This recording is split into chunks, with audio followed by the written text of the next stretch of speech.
Hello friends, myself Sheesh Ravan Prajapati and today we are going to start one of the very important as well as interesting chapter is your accounts.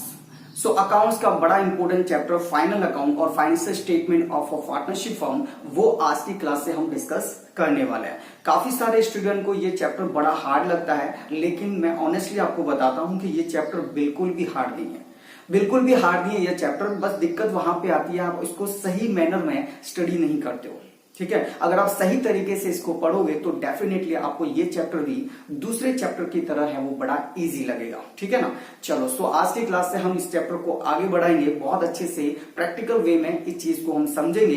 As well as अगर आपको 11th class में काफी सारे student का ये doubt रहता है कि सर हमने 11th क्लास में ढंग से करानी है, कोई बात नहीं, नथिंग टू वरी। अगर आपने 11th क्लास में ढंग से नहीं करा है तो मैं बिल्कुल जीरो से आपको पढ़ाऊंगा। लाइक ट्रेडिंग अकाउंट होता क्या है, क्यों बनाते हैं, ठीक है ना, वो सब भी मैं आपको पूरा 1 by 1 है वो बताऊंगा। तो आपको बिल्कुल भी टेंशन लेने की जरूरत नहीं है अबाउट द फाइनल अकाउंट के चैप्टर के लिए। बस आपको अच्छे से मेरे साथ कोऑपरेट करना है और टाइमली मैं जो आपको बोलूं उतने क्वेश्चन आपको करते रहना है, तो डेफिनेटली आपको अच्छा स्कोर हो जाएगा आपका एग्जाम में। ठीक है, चलो सो बिना टाइम वेस्ट किए हमारा ये चैप्टर है वो हम स्टार्ट करते हैं। तो देखो सबसे पहले जो हमारा चैप्टर नंबर 2 है financial statement of a partnership firm. अगर financial statement of partnership firm जो है, ठीक है ना, वो आपके एग्जाम में 11 मार्क का वेटेज कैरी करता है। यानी आपके बोर्ड के एग्जाम में इसमें से एक सिंगल क्वेश्चन आएगा सेक्शन एफ में, जो लास्ट सेक्शन रहती है सेक्शन एफ, उसमें एक प्रैक्टिकल क्वेश्चन इस चैप्टर से आपको मिलेगा। 11 मार्क का एक सिंगल क्वेश्चन बढ़ाएगा। No MCQ, no one sentence, कुछ भी अदर टाइप के क्वेश्चन इस चैप्टर से आपको एग्जाम में नहीं देखने को मिलेंगे।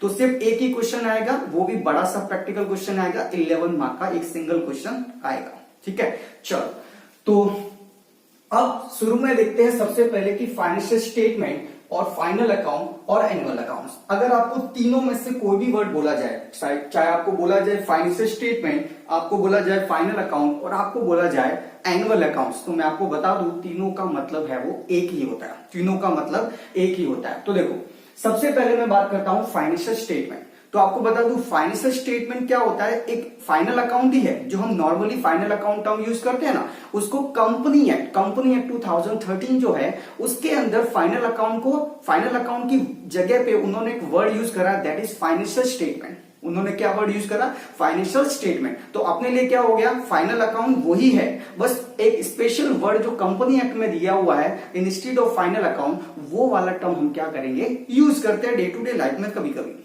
ठीक है ना, चलो फाइन।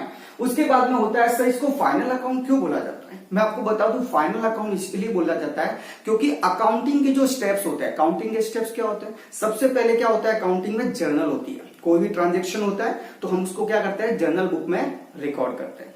देन जर्नल बुक में रिकॉर्ड करने के बाद हम क्या करते हैं, उन्हीं जर्नल को देखते हुए हम लेजर बनाते हैं। हम क्या बनाते हैं, लेजर बनाते हैं। और लेजर बनाने के बाद हम क्या बनाते हैं, ट्रायल बैलेंस बनाते हैं। और ट्रायल बैलेंस बन गया, देन उसके बाद में हम क्या करते हैं, फाइनल अकाउंट है वो बनाते हैं। यानी कि अकाउंटिंग प्रोसेस में सबसे एंड में जाके, सबसे फाइनल में जाके ये अकाउंट्स हम बनाते हैं, इसीलिए इनका नाम क्या होता है, फाइनल अकाउंट। तो समझ में आ गया फाइनल अकाउंट क्यों नाम दिया इसको, क्योंकि ये सबसे एंड में जाके बनता है। जो पूरा ईयर एंड होता है ना, वहां पे एंड में जाके बनता है, इसीलिए इसका नाम क्या है, फाइनल अकाउंट। ठीक है सर, एनुअल अकाउंट्स क्यों बोलते हैं, एनुअल अकाउंट्स इसीलिए बोलते हैं बेटा क्योंकि ये भी साल में सिर्फ एक बार ही बनते हैं, और वो भी एट द ईयर एंड, सबसे लास्ट जो आखिरी दिन होता है साल का, उस दिन हम ये पूरे अकाउंट बनाते हैं, इसीलिए इसका नाम क्या है, एनुअल अकाउंट्स, और साल में एक बार ही बनता है ये। ठीक है ना, चलो तो वर्ड में एटलीस्ट आपको ये कंफ्यूजन नहीं होना चाहिए कि ये तीनों में कोई फर्क है। सर आई डोंट थिंक इसमें कोई फर्क है। ठीक है ना, आपके लिए अभी फिलहाल दिस लेवल पे सेम ही है सबके सब। ठीक है, चलो सर फाइनल अकाउंट में फिर आता क्या क्या है आपके दिमाग में, वो आएगा तो देखते हैं। देखो फाइनल अकाउंट में ऐसा है कि अगर आपकी पार्टनरशिप फर्म है, अगर आपका बिजनेस जो है वो पार्टनरशिप फर्म को लेके है, अगर पार्टनरशिप फर्म को लेके अगर आपका बिजनेस है, तो आपके फाइनल अकाउंट्स में ये 5 चीजें है वो आएगी। कितनी चीजें, 5 चीजें हैं वो आपको फाइनल अकाउंट में बनानी रहेगी। और अगर आपका पार्टनरशिप फर्म नहीं है, इसके अलावा कोई भी बिजनेस है, जैसे फॉर एग्जांपल आपका कंपनी है, ठीक है, आपका कंपनी है या फिर आपकी सोल प्रोप्राइटरशिप फर्म है। सोल प्रोप्राइटरशिप फर्म का मतलब होता है कि जब बिजनेस का अकेला एक सिंगल ओनर होता है तो उसको बोला जाता है सोल प्रोप्राइटरशिप फर्म। जो 11th क्लास में आपने जितने भी क्वेश्चंस करे थे वो सब सोल प्रोप्राइटरशिप के थे, समझ में आया। वही पार्टनरशिप में क्या होता है, पार्टनरशिप में एक से ज्यादा ओनर होते हैं, ठीक है ना। तो बस इतना फर्क है, वहां पे सिंगल ओनर होता था और यहाँ पे एक से ज्यादा ओनर होता था। इसके अलावा यहाँ पे पार्टनरशिप एक्ट पूरा एप्लीकेबल होता है और वहां पे ऐसा कोई एक्ट है वो एप्लीकेबल नहीं होता था। तो कुछ एक डिफरेंस है यहाँ पे। तो पार्टनरशिप फर्म है तो फाइनल अकाउंट में आपको ये 5 चीजें बनानी रहेगी, ठीक है ना। लेकिन अगर आपका पार्टनरशिप फर्म नहीं है तो फिर आप क्या करोगे, ये सिर्फ 3 चीजें है वो बनाओगे। तो जनरली आपने 11th क्लास में सिर्फ 3 ही चीजें है वो देखी थी, फाइनल अकाउंट में सिर्फ 3 ही चीजें देखी थी। क्या क्या देखा था आपने, ट्रेडिंग अकाउंट देखा था, प्रॉफिट एंड लॉस अकाउंट देखा था और आपने बैलेंस शीट है वो देखा था, ठीक है ना। तो ये 3 चीजें ही देखी थी, इसके अलावा कोई और 14 चीजें वो आपने नहीं देखी, ठीक है ना। फाइन। तो अब मैं अगर आपको बताता हूं कि सर पार्टनरशिप फर्म अगर होता है तो फाइनल अकाउंट में क्या कुछ नया आता है कि वो का वही है। तो देखो, सबसे पहले हम यहां पर भी ट्रेडिंग अकाउंट बनाते हैं, जैसे हमने पहले बनाया था बिल्कुल वैसे के वैसे बनाएंगे, वही कॉन्सेप्ट एप्लीकेबल होगा, ठीक है। उसके बाद में हम प्रॉफिट एंड लॉस अकाउंट बनाएंगे, ठीक है। फिर उसके बाद में यहाँ पे एक्स्ट्रा जो चीजें हैं वो स्टार वाली है, ये एक्स्ट्रा चीज है, ठीक है। तो देखो फर्स्ट सेकंड एंड जो 5th वाली टर्म है, ये 3 चीजें तो हम पहले की तरह बनाएंगे, कुछ भी चेंज नहीं है उसमें। अच्छा, 2 चीजें एक्स्ट्रा बनेगी अगर पार्टनरशिप फर्म है तो, पार्टनरशिप फर्म है तो 2 चीजें एक्स्ट्रा बनती है यहाँ पे, ठीक है ना। तो वो क्या क्या है, तो देखो, एक तो है आपका P&L अप्रोप्रिएशन अकाउंट, ठीक है। दूसरा होता है पार्टनर्स के कैपिटल और current account as the case may be, और फिर लास्ट में हम बनाते हैं यहाँ पे बैलेंस शीट, ठीक है। आप टेंशन मत लो, मैं सबका मीनिंग आपको अच्छे से बताऊंगा, 0 से स्टार्ट करेंगे अपन, ठीक है ना। तो आप बिल्कुल भी टेंशन मत लो, एकदम 0 से स्टार्ट करके अच्छे से पढ़ेंगे अपन, ठीक है ना। फाइन। फिर trading account, sir trading account हम बनाते क्यों है वो बताइए आप। तो देखो मैं आपको बताता हूं ट्रेडिंग अकाउंट हम क्यों बनाते हैं। ट्रेडिंग अकाउंट बनाते हैं to know the gross profit और लॉस ऑफ द फर्म। जो बिजनेस होता है, जो फर्म होता है, उसमें सर ग्रॉस प्रॉफिट कितना हुआ है वो पता करने के लिए हम क्या करते हैं, ट्रेडिंग अकाउंट है वो बनाते हैं। सर आप ये बता दीजिए कि ग्रॉस प्रॉफिट होता क्या है। मैं बता दूं, ग्रॉस प्रॉफिट होता है बिजनेस की जो मेन एक्टिविटी होती है, बिजनेस की जो मेन एक्टिविटी होती है उनसे कितना प्रॉफिट हुआ, उन एक्टिविटी से कितना प्रॉफिट हुआ, उनको बोला जाता है ग्रॉस प्रॉफिट। तो बिजनेस की जो मेन एक्टिविटी रहती है, यानी कि जो मेन काम जिसके लिए बिजनेस हमने लगाया है, वो मेन काम करने से हमें कितना इनकम हुआ, ठीक है, कितना प्रॉफिट हुआ, तो उसको क्या बोला जाता है, ग्रॉस प्रॉफिट। समझ में आया। जैसे बिजनेस के लिए हमारे पास मेन हमारा काम क्या होता है, जैसे अगर ट्रेडिंग नेचर का बिजनेस है ना, खरीदते हैं और बेचते हैं, ये हमारा काम है। तो क्या होगा, हमारा जो मेन काम है बिजनेस में वो क्या है, गुड्स को खरीदना और बेचना, ये हमारा मेन काम है। तो खरीदे और बेचने से हमें कितना प्रॉफिट और लॉस हुआ, दैट इज ग्रॉस प्रॉफिट। लेकिन बिजनेस में बाकी सारे खर्चे भी होते हैं, बाकी सारी इनकम भी होती है। जैसे फॉर एग्जांपल हमारे पास एक्स्ट्रा पैसे पड़े हुए थे, तो हमने क्या करा, कहीं इन्वेस्ट करा, किसी कंपनी के शेयर खरीदे, किसी कंपनी के शेयर खरीदे तो वहां से हमको क्या हुआ, डिविडेंड का इनकम होता है। वहां से क्या होता है, उन शेयर्स के ऊपर हमें क्या होता है, डिविडेंड का इनकम होता है। तो वो डिविडेंड का इनकम ग्रॉस प्रॉफिट में कंसीडर नहीं होगा। क्यों, क्योंकि वो मेन काम नहीं है हमारा। हमारा काम इन्वेस्टमेंट करना नहीं है, हमारा काम शेयर खरीदना नहीं है, हमारा काम तो ट्रेडिंग करना है, गुड्स को खरीदना और बेचना। तो बिजनेस का जो मेन काम है, जो मेन एक्टिविटी है, उनसे हमें कितना प्रॉफिट और लॉस हुआ, उसको बोला जाता है ग्रॉस प्रॉफिट। समझ में आया। तो gross profit is nothing but the profit earn from main activities of the business. समझ में आया। चलो अब उसके बाद में तो मेन एक्टिविटी से कितना प्रॉफिट हुआ वो पता करने के लिए हम क्या करते हैं, ट्रेडिंग अकाउंट है वो बनाते हैं, ठीक है ना। मैं आपको बताऊंगा बाद में, अच्छे से बताऊंगा कि ट्रेडिंग अकाउंट में कौन कौन सी टर्म कंसीडर करनी है, कॉन्सेप्चुअली बताऊंगा, रटवाऊंगा नहीं कुछ भी, ठीक है ना। सो आप बेफिक्र रहिए उसके लिए। चलो दूसरा, sir profit and loss account क्यों बनाते हैं। तो प्रॉफिट एंड लॉस अकाउंट हम इसलिए बनाते हैं to know the net profit और loss, to know the net profit और loss of the business. Sir net profit, फिर वो तो ग्रॉस प्रॉफिट निकाला था, फिर नेट प्रॉफिट क्यों। तो मैंने आपको मुझे थोड़ी देर पहले एग्जांपल दिया था, मैंने आपको क्या एग्जांपल दिया था कि ग्रॉस प्रॉफिट जो होता है वो बिजनेस की मेन एक्टिविटी से प्रॉफिट होता है। अब बिजनेस में सिर्फ क्या मेन एक्टिविटी ही होती है, कई बार सेकेंडरी कुछ दूसरी एक्टिविटी भी तो होती है जो हमारा काम नहीं होता, लेकिन फिर भी हम कई बार कर लेते हैं। जैसे फॉर एग्जाम्पल हमारा काम तो क्या हुआ है, गुड्स को खरीदना और बेचना, ये हमारा काम है। लेकिन हमारे पास एक्स्ट्रा पैसा पड़ा हुआ था तो हमने किसी कंपनी के शेयर खरीद लिए, और किसी कंपनी के शेयर खरीदे तो हमें उसके ऊपर क्या मिल रहा है, डिविडेंड मिल रहा है। तो जो डिविडेंड मिल रहा है मुझे, वो भी तो मेरा इनकम है, वो भी तो मेरा क्या है, इनकम है। तो वो ग्रॉस प्रॉफिट निकालते टाइम कंसीडर नहीं करते हैं, क्योंकि वहां पे मेन एक्टिविटी कंसीडर करी जाती है, लेकिन ये भी तो प्रॉफिट ही है जबकि मेन नहीं है। तो इसीलिए मेन के अलावा भी कुछ एक्टिविटीज है जिनसे भी हमें प्रॉफिट और लॉस होता है। तो मेन एक्टिविटी से जो जीपी निकाला था, उसमें जो दूसरी एक्टिविटी कौन कौन सी है, उसमें जो दूसरी एक्टिविटी है, ठीक है, जो हमारा काम मेन नहीं है, तो उनको भी हम उस प्रॉफिट में क्या कर लेते हैं, एडजस्ट कर लेते हैं, प्लस माइनस कर लेते हैं। देन फाइनली नेट में डेट सबको मिला के, यानी मेन एक्टिविटी और दूसरी एक्टिविटी, सारी एक्टिविटी को मिला के कंबाइनली हमें क्या हुआ है, प्रॉफिट हुआ है या लॉस हुआ है, वो पता करने के लिए हम क्या करते हैं, प्रॉफिट एंड लॉस अकाउंट बनाते हैं। तो प्रॉफिट एंड लॉस अकाउंट हम क्यों बनाते हैं, to know the net profit और लॉस ऑफ द बिजनेस। तो बिजनेस का नेट प्रॉफिट है वो पता करने के लिए हम क्या करेंगे, प्रॉफिट एंड लॉस अकाउंट बनाएंगे। देखो ये प्रॉफिट पता करना बहुत जरूरी है। क्यों? क्योंकि अगर प्रॉफिट पता नहीं होगा तो मैं पता कैसे चलेगा मुझे कि बिजनेस को कंटिन्यू करना है या नहीं करना है। हो सकता है बिजनेस में आपको कंटिन्यूसली लॉसेज होते जा रहे हो, फिर भी आप बिजनेस को चालू करते जा रहे हो। और बिजनेस लगाया क्यों था हमने, बिजनेस चालू ही क्यों करा था मैंने, प्रॉफिट कमाने के लिए ना। तो जब प्रॉफिट का पता ही नहीं चलेगा तो मुझे कैसे पता चलेगा कि बिजनेस को कंटिन्यू रखना है, उसमें इंप्रूवमेंट करना है।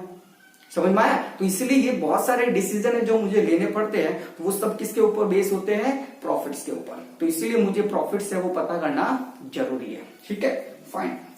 तो ये सब हो गया, दो चीजें मैंने आपको बता दी, ट्रेडिंग अकाउंट क्यों बनाते हैं, प्रॉफिट एंड लॉस अकाउंट क्यों बनाते हैं। ठीक है, फॉर्मेट, कॉन्सेप्ट सब अपन बाद में एक एक करके देखते जाएंगे। चलो, तीसरा यहाँ पे आ जाता है P&L appropriation account. P&L appropriation account ये पूरा नया है जो आपने पहले कभी नहीं देखा होगा। अगर आप फर्स्ट टाइम पढ़ रहे हो ये चैप्टर तो फिर आपने ये जो P&L अप्रोप्रिएशन अकाउंट है वो आपने नहीं सुना होगा। ठीक है ना। तो P&L अप्रोप्रिएशन अकाउंट क्या होता है सर, वो बता दीजिए। देखो सिंपल सी बात, वैसे आपको डिटेल में अलग से मैं आपको बताऊंगा, ठीक है ना, लेकिन थोड़ा सा अभी आपको बता देता हूं। देखो P&L अप्रोप्रिएशन में क्या होता है, जैसे मैंने आपको बताया कि सबसे पहले बिजनेस की मेन एक्टिविटी से हमने एडजस्ट करके क्या निकाला, ग्रॉस प्रॉफिट निकाला।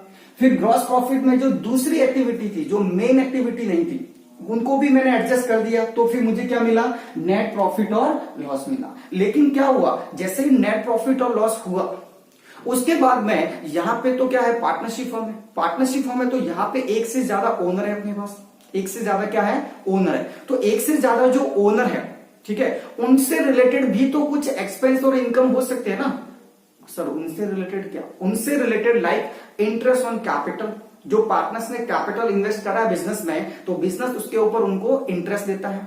अच्छा, वो लोग कभी कभी ड्राइंग करते हैं तो उनके ऊपर इंटरेस्ट हम लेते हैं उनसे। अच्छा, पार्टनर्स को कभी कभी सैलरी दी जाती है, बोनस दिया जाता है, कमीशन दिया जाता है, रेम्यूनरेशन दिया जाता है। तो ये काफी सारे पॉइंट है जो पार्टनर से कनेक्टेड है, ओनर से कनेक्टेड है। और जो ओनर से कनेक्टेड होते हैं तो ऑब्वियसली P&L अकाउंट में तो नहीं लेते ना उनको, जबकि वो भी तो इनकम है और एक्सपेंस है ना बिजनेस के, तो उनको भी तो एडजस्ट करना चाहिए। तो पता चलेगा ना, तो पता चलेगा मुझे कि वास्तव में मेरे पास लास्ट में जाके कितना प्रॉफिट हुआ है। जो प्रॉफिट मैं क्या कर सकता हूं, अपने पार्टनर्स में, अपने ओनर्स में बांट सकता हूं। तो जो प्रॉफिट, जिसमें सारे जो नेट प्रॉफिट आता है, वो नेट प्रॉफिट में पार्टनर से रिलेटेड जो भी इनकम और एक्सपेंस है वो एडजस्ट कर लेते हैं। उसके बाद में जो प्रॉफिट बचता है उसको बोला जाता है डिविजिबल प्रॉफिट और लॉस। उसको क्या बोला जाता है, डिविजिबल प्रॉफिट और लॉस। तो ये डिविजिबल प्रॉफिट और लॉस, और ये डिविजिबल प्रॉफिट और लॉस क्या करते हैं, फिर ओनर्स में बांटा जाता है, यानी पार्टनर्स में उनके प्रॉफिट शेयरिंग रेशियो में बांट दिया जाता है। तो देखो मैं आपको वापस से बताता हूं। सबसे पहले ट्रेडिंग अकाउंट, ग्रॉस प्रॉफिट क्यों निकाला, बिजनेस की मेन एक्टिविटी से कितना प्रॉफिट हुआ है वो ग्रॉस प्रॉफिट होता है। मेन एक्टिविटी के बाद में दूसरी और एक्टिविटियां होती है, ठीक है ना, तो वो जो हमारी मेन नहीं है उनको भी एडजस्ट करा तो क्या निकला, नेट प्रॉफिट निकला। फिर नेट प्रॉफिट में जो बिजनेस के ओनर जो है, यानी बिजनेस के जो पार्टनर्स है, वो पार्टनर्स से रिलेटेड कुछ इनकम और एक्सपेंस भी होते हैं, तो उनको भी हमने उस नेट प्रॉफिट में एडजस्ट कर दिया। और एडजस्ट करने के बाद जो भी बचा मेरे पास वो क्या होता है, डिविजिबल प्रॉफिट और लॉस होता है। और वो डिविजिबल प्रॉफिट और लॉस क्या करता हूं मैं पार्टनर्स में डिस्ट्रीब्यूट कर देता हूं in their profit sharing ratio. समझ में आया? चलो अब अलग से देखेंगे इनको, ठीक है ना, डिटेल में अलग से देखेंगे आप। चलो उसके बाद में फोर्थ आता है यहाँ पे पार्टनर्स कैपिटल और करंट अकाउंट। ठीक है, तो आपको पता होगा चैप्टर नंबर 1 में देखा था कि पार्टनर्स के कैपिटल अकाउंट मेंटेन करने के हमारे पास दो मेथड्स होते हैं। एक तो होता है जब आपका फिक्स कैपिटल मेथड होता है, दूसरा आपका होता है फ्लक्चुएटिंग कैपिटल अकाउंट मेथड। अगर आप फिक्स कैपिटल मेथड फॉलो करते हो तो फिर आपके पास क्या होगा, दो अकाउंट बनेंगे, पार्टनर्स के दो अकाउंट बनेंगे, एक तो पार्टनर्स का कैपिटल अकाउंट, दूसरा पार्टनर्स का करंट अकाउंट। लेकिन अगर आप fluctuating capital account method follow करते हो तो फिर आपका सिर्फ एक ही अकाउंट बनेगा और वो अकाउंट है पार्टनर्स कैपिटल अकाउंट। कौन सा account? Partners capital accounts. Clear है? फाइन। तो अब यहां पे आपको पार्टनर्स कैपिटल या फिर करंट अकाउंट, जैसा भी आपका सिचुएशन है वो आपको बनाना पड़ेगा। सर ये क्यों बनाना पड़ेगा? तो देखो, adjustment related to partners and to know the closing balances of partners capital और करंट अकाउंट। मतलब पार्टनर से रिलेटेड कुछ एडजस्टमेंट, जैसे पार्टनर को अगर सैलरी देना है, ठीक है, पार्टनर्स को सैलरी देना है तो पार्टनर्स को कैश में थोड़ी देने जाएगा पार्टनरशिप फॉर्म। जो बिजनेस है वो बिजनेस अपने ओनर्स को ऐसे कैश में देने जाएगा, ये ले भाई 10,000 रुपए सैलरी के, ये 2,000 रुपए कमीशन के, नहीं ना। उसका अकाउंट खुला हुआ है ऑलरेडी, पार्टनर्स के अकाउंट खुले हुए बिजनेस में, तो उनके अकाउंट में क्या करेंगे, हम ऐड करेंगे। उनके अकाउंट में क्या करेंगे, ऐड करेंगे। एक बात बताओ कि आपका बैंक में सेविंग अकाउंट होगा तो आपको पता है बैंक सेविंग अकाउंट के ऊपर जो आपका बैलेंस होता है उसके ऊपर आपको इंटरेस्ट देती है। ठीक है, तो इंटरेस्ट क्या कभी बैंक आपके घर पे देने आती है कि ये लो आपके 50 रुपए इंटरेस्ट के, ठीक है ना, अपना तो इतना ही आता है इंटरेस्ट, ठीक है ना, तो 50 रुपए 200 रुपए आपके इंटरेस्ट के लीजिए, तो ऐसा कभी नहीं होता है। बैंक क्या करती है, हमारे अकाउंट में ऐड करती है। तो सिमिलर वे में पार्टनर्स के भी बिजनेस में अकाउंट खुले हुए, पार्टनर्स के अकाउंट, तो पार्टनर्स के अकाउंट खुले हुए तो बिजनेस क्या करेगा, जो भी एडजस्टमेंट करना है वो उनके अकाउंट में करता है, कैश में नहीं करता। ठीक है ना, तो अब एडजस्टमेंट करेंगे उनके बैलेंसेज में, देन उसके बाद में लास्ट में ईयर एंड में फाइनली उसका क्लोजिंग बैलेंस कितना है, पार्टनर्स के कैपिटल या फिर करंट अकाउंट का जो क्लोजिंग बैलेंस है वो कितना है, तो वो पता चल जाए, ठीक है ना, जिससे हमारी बैलेंस शीट है वो कंप्लीट कर ले अपन। तो इसीलिए हम क्या करते हैं, ये पार्टनर्स कैपिटल और करंट अकाउंट है वो बनाते हैं। ठीक है ना, सो क्यों बनाते हैं, adjustment related to partners and to know the closing balances of partners capital और करंट अकाउंट। आप सिंपल सा अभी इतना याद रखो कि पार्टनर्स के जो कैपिटल और करंट अकाउंट उनके क्लोजिंग बैलेंस पता करने के लिए हम क्या करेंगे, हम बनाएंगे पार्टनर्स के कैपिटल और करंट अकाउंट। ठीक है, फाइन। अब लास्ट में आता है हमारा बैलेंस शीट। क्या आता है लास्ट में, balance sheet. Sir balance sheet क्यों बनाते हैं, बैलेंस शीट हम इसलिए बनाते हैं बेटा, to know the financial position of the firm. Business की फाइनेंशियल कंडीशन कितनी है, फाइनेंशियली वो कितना स्ट्रांग है, वो देखने के लिए हम क्या करेंगे, बैलेंस शीट बनाएंगे। आज अगर कोई भी बंदा, कोई भी अगर पर्सन है, वो आपके अगर बिजनेस में इन्वेस्ट करना चाहता है तो वो क्या देखेगा, वो देखेगा कि बिजनेस है वो फाइनेंशियली कितना स्ट्रांग है, फाइनेंशियली पोजीशन कैसी है बिजनेस की। अगर फाइनेंशियल कंडीशन अच्छी रहेगी तो वो इन्वेस्ट करेगा, अदरवाइज वो इन्वेस्ट नहीं करेगा। अब डे टू डे लाइफ में हम भी तो करते हैं ना, जैसे फॉर एग्जांपल अगर आपको बोला जाए कि आपको अपने फ्रेंड को 1000 रुपीज है वो क्या करना है, उधार देना है 10 दिन के लिए, तो बोलो आप क्या सोच के दोगे उसको उधार, यही सोच के दोगे ना, देखो क्रेडिट पीरियड अच्छा है वो दे देगा, ऐसी बात तो है। लेकिन फिर दूसरा फैक्ट आप ये भी तो देखोगे साथ में कि उसका फाइनेंशियल बैकग्राउंड कैसा है। अगर फाइनेंशियली वो अच्छा होगा, फाइनेंशियल कंडीशन उसके घर की अच्छी होगी, तो आप बिंदास पैसा उसको दे दोगे। क्यों, क्योंकि आपको पता है कि ये नहीं देगा तो उसके घर से पैसा अरेंज हो ही जाएगा। ठीक है, तो सेम मैनर में बिजनेस में भी तो होता है कि कोई भी इन्वेस्टर जब इन्वेस्ट करना चाहता है तो वो देखेगा कि बिजनेस की फाइनेंशियल कंडीशन कैसी है। अगर फाइनेंशियल कंडीशन अच्छी होगी तो वो इन्वेस्ट करेगा, अदरवाइज फिर वो डिपेंड करता है, उसको सही लगे तो करे वरना वो नहीं करेगा। ठीक है ना, चलो तो मैंने आपको अभी बताया है कि फाइनल अकाउंट में क्या क्या आता है, ठीक है ना, और वो उसमें ऑब्जेक्ट क्या रहता है उनका, वो मैंने आपको बताया है। फिर नेक्स्ट क्लास से हम ये डिस्कस करेंगे कि ट्रेडिंग अकाउंट में आखिर आता क्या क्या है, उसका कॉन्सेप्ट क्या है, वो कॉन्सेप्ट हम एक डायग्रामेटिकली प्रेजेंटेशन में देखेंगे। ठीक है, उसके बाद में जो ट्रेडिंग P&L मैं आपको नेक्स्ट क्लास में करवा दूंगा क्या क्या है। उसके बाद में ये सब चीजों के बारे में भी थोड़ा थोड़ा डिस्कस करेंगे और मैं आपको एडजस्टमेंट के जो पॉइंट है, जो जो इंपॉर्टेंट एडजस्टमेंट है वो भी मैं आपको करवाऊंगा, क्योंकि मैं आपको जीरो से पढ़ा रहा हूं। ठीक है ना, तो मैं आपको एडजस्टमेंट के पॉइंट भी है वो समझाऊंगा, साथ में कुछ कुछ एग्जाम्पल है वो भी हम क्या करेंगे, डिस्कस करते जाएंगे। ठीक है ना, ताकि आपको बहुत ही अच्छे से है वो क्लियरिटी आ जाए इस चैप्टर के लिए। ठीक है, चलो एक बार वापस से मैं आपको क्विक रिवाइज करवा देता हूं आज की क्लास में हमने क्या क्या देखा है। ठीक है ना, सबसे पहले financial statement of a partnership firm, 11 mark का एक सिंगल क्वेश्चन हमारे एग्जाम में आने वाला है। ठीक है, उसके बाद में फाइनल अकाउंट बोलो या एनुअल अकाउंट बोलो या फाइनेंशियल स्टेटमेंट बोलो, बात एक ही होती है। ठीक है ना, फिर फाइनल अकाउंट जो है, अगर पार्टनरशिप फर्म है तो ये 5 चीजें बनानी रहेगी, और अगर पार्टनरशिप फर्म के अलावा कुछ भी हो, कोई भी हो, तो वो क्या करेगा, ये 3 चीजें हैं वो बनाएगा। ठीक है ना, trading account, profit and loss account and balance sheet. यहाँ पे अब देखें हम तो ट्रेडिंग अकाउंट बनता है क्यों, to know the gross profit और लॉस ऑफ द बिजनेस। फिर प्रॉफिट एंड लॉस अकाउंट क्यों बनते हैं, to know the net profit और लॉस ऑफ द बिजनेस। और P&L अप्रोप्रिएशन अकाउंट क्यों बनता है, to know the divisible profit और लॉस। फिर पार्टनर्स कैपिटल और करंट अकाउंट क्यों बनता है, तो क्लोजिंग बैलेंसेस और पार्टनर्स कैपिटल और करंट अकाउंट है वो आइडेंटिफाई करने के लिए। देन लास्ट में बैलेंस शीट क्यों बनती है, तो financial position of the business पता करने के लिए बनती है। ठीक है, चलो एक और इम्पोर्टेंट चीज जो आपको करनी चाहिए आज की जैसा भी हमारा सिचुएशन है सराउंडिंग, देखो नो डाउट कोरोना की वजह से जो भी हालात अभी चल रहे हैं थोड़े मुश्किल है सरवाइव करना हर किसी के लिए भी, और साथ ही देखो इस चीज को आपको एक्सक्यूज नहीं बनाना है। काफी सारे बच्चे बस एक्सक्यूज देने में लगे रहते हैं कि सर ऐसा ऐसा है इसलिए हम पढ़ नहीं पा रहे हैं। मैं आपको बता दूं, देखो जब भी एग्जाम तो डेफिनेटली होने वाली है, जैसा गुजरात गवर्नमेंट का लास्ट जो अनाउंसमेंट था 15 को, उसके हिसाब से तो एग्जाम डेफिनेटली है वो होने ही वाली है। तो जब एग्जाम होने वाली है, ठीक है ना, तो आप किसका वेट कर रहे हो। देखो मैं आपको बता दूं, आपने ना 7-8 महीने से जब भी आपने स्टडी करी थी, और अगर आपने ब्रेक ले लिया ना 10-12 दिन का, तो आपका सब वॉश आउट हो जाएगा, आपका जो रिदम है वो टूट जाएगा। और जब आपको 15 डेज पहले वो लोग अनाउंस करेंगे, नोटिस देंगे कि एग्जाम होने वाली है 15 दिन के बाद, आपसे 15 दिन में पूरा सिलेबस कवर नहीं हो पाएगा, पूरा सिलेबस नहीं कवर कर पाओगे आप 15 दिन में। समझ में आया। तो इसीलिए आपको टाइमली अपना जो रिदम है उसको मेंटेन करना है, उसको कंटिन्यू करना है, अपनी स्टडी को कंटिन्यू करते जाओ आप। समझ में आया। पढ़ना तो पड़ेगा ही अपने को, अगर अच्छा स्कोर करना है तो पढ़ना पड़ेगा, और कोई रास्ता नहीं है। देखो घर पे बैठो आराम से, बस अपने को और क्या चाहिए, तो बैठ के पढ़ना ही तो है। बाकी सब सिचुएशन को दिमाग से बाहर रखो, जब भी आपको जो टाइम सूट करता है उस टाइम में पढ़ो।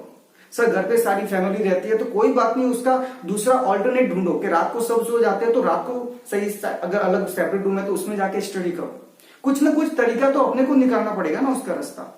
जब भी टाइम मिले बिंदास पढ़ो आप, थोड़ा थोड़ा टाइम को फैमिली को भी टाइम दो, एंजॉय भी करो, वो सब करो, लेकिन स्टडी तो अपने को करनी ही पड़ेगी आप। ठीक है, मोबाइल से थोड़ा दूर रहा करो। ठीक है, मोबाइल सामने रखोगे तो कभी भी पढ़ नहीं पाओगे। जैसे मोबाइल सामने होता है, थोड़ा सा मैसेज आता है या किसी का कुछ नोटिफिकेशन सुनाई देता है टोन, तो उसमें हमारा डिस्ट्रैक्ट हो जाता है अटेंशन। तो ये सबसे बड़ी प्रॉब्लम, मोबाइल को या तो स्विच ऑफ कर दो, फ्लाइट मोड पे डाल दो, या फिर कहीं और साइड में रख दो, आपके आजू बाजू नहीं होना चाहिए। जितना फोन को दूर रखोगे तो आप अच्छे से स्टडी कर पाओगे, अच्छे से है वो टेंशन दे पाओगे, वरना फिर आप डिस्ट्रैक्ट होते जाओगे बार बार। देखो ये टाइम कब जाता है अपने को पता ही नहीं चलता है। जैसे फॉर एग्जाम्पल क्या होता है, आप स्टडी करने बैठे हो, आपके सामने फोन पड़ा है, ठीक है, जैसे ही थोड़ा एक मैसेज आया किसी का, ऐसा टोन बजा, मैसेज आया, तो आप क्या करोगे, उसमें देखोगे वो मैसेज पढ़ते पढ़ते आप कब वो सर्फिंग वगैरह ये सब करते जाओगे, आपको पता ही नहीं होगा, स्क्रॉलिंग में ही आपका टाइम निकल जाएगा।